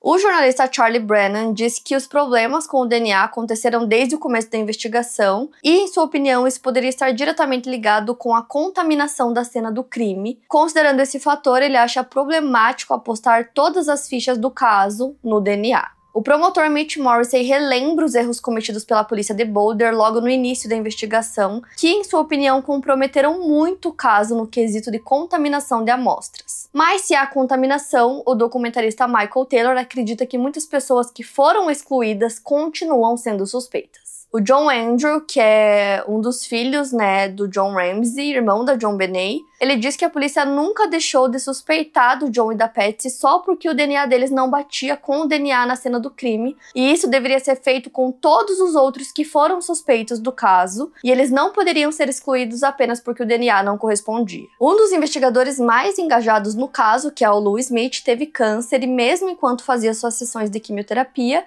ele se encontrava com amigos próximos e passava informações sobre o caso. Ele queria o caso solucionado, então ele passou a responsabilidade da investigação para os seus filhos, que continuaram a investigação do caso após a sua morte em 2010. Em 2011, 5 anos após a morte da Patsy, o John se casou novamente com uma mulher chamada Jan Rose Deneau. Ela disse que quando se casou com ele, ela não conhecia muito sobre o caso e não sabia o porquê do caso ainda repercutir tanto. Ela explica que a JonBenét é como se fosse neta deles, porque eles não conseguem imaginá-la adulta.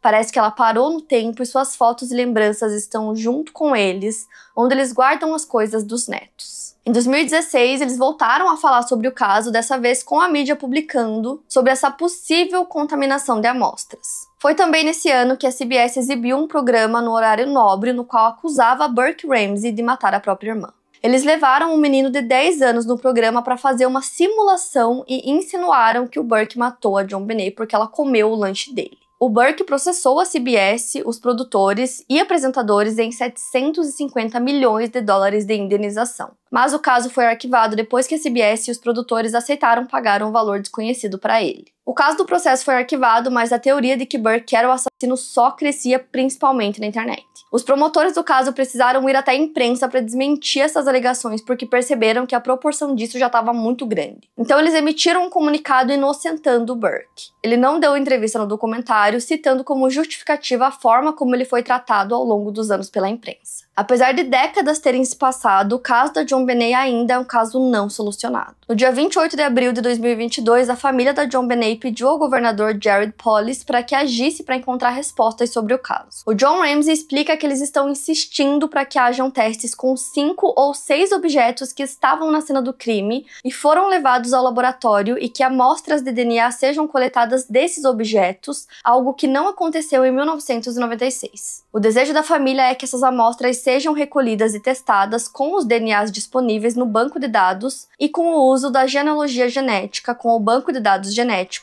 para que seja possível encontrar o assassino. Em 2023, o Instituto de Investigação do Colorado reuniu um painel de pessoas para fazer uma revisão no caso não solucionado de JonBenét Ramsey. Esse painel recomenda o que deve ser feito pela polícia de Boulder para encontrar o assassino, mas a polícia não divulgou quais foram as sugestões desse painel. Um porta-voz apenas informou que as sugestões estavam sendo consideradas, mas não disse se novos testes de DNA estavam sendo conduzidos. O John Ramsey conta que até hoje ele recebe cartas de pessoas se desculpando por acreditarem por anos que ele e a Patty eram os assassinos de sua filha. Bom, gente, esse foi o caso. Eu acho que a parte mais doida de tudo isso é que esse vídeo com certeza ficou gigantesco, porque são muitas informações.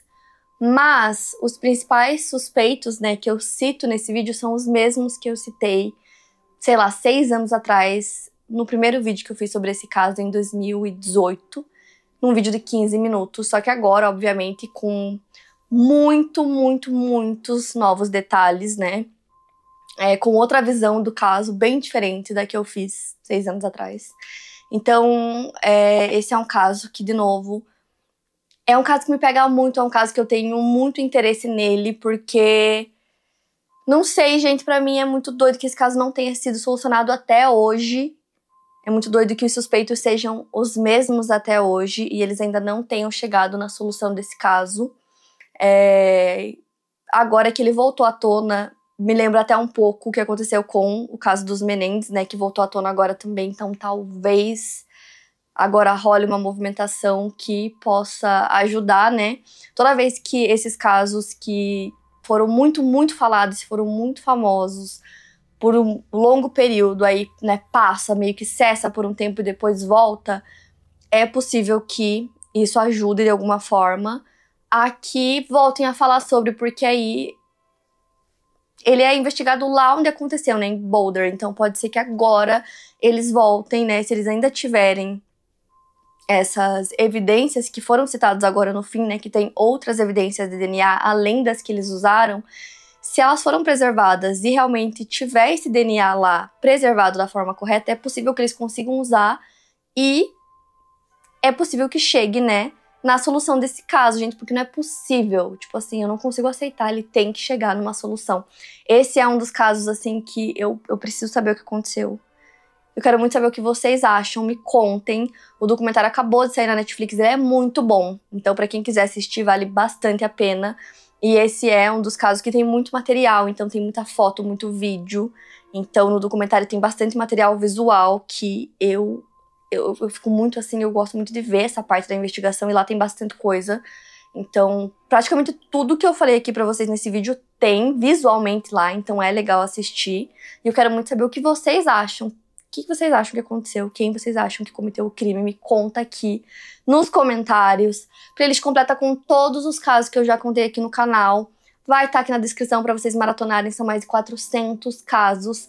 Quinta Misteriosa também é podcast para ouvir quando e onde quiser. E vai estar para vocês tudo certinho aqui na descrição. Não esquece de me acompanhar nas redes sociais que vão estar aqui na tela para vocês. Me sigam por lá que tem conteúdo extra. E é isso, gente. Eu vejo vocês no próximo vídeo.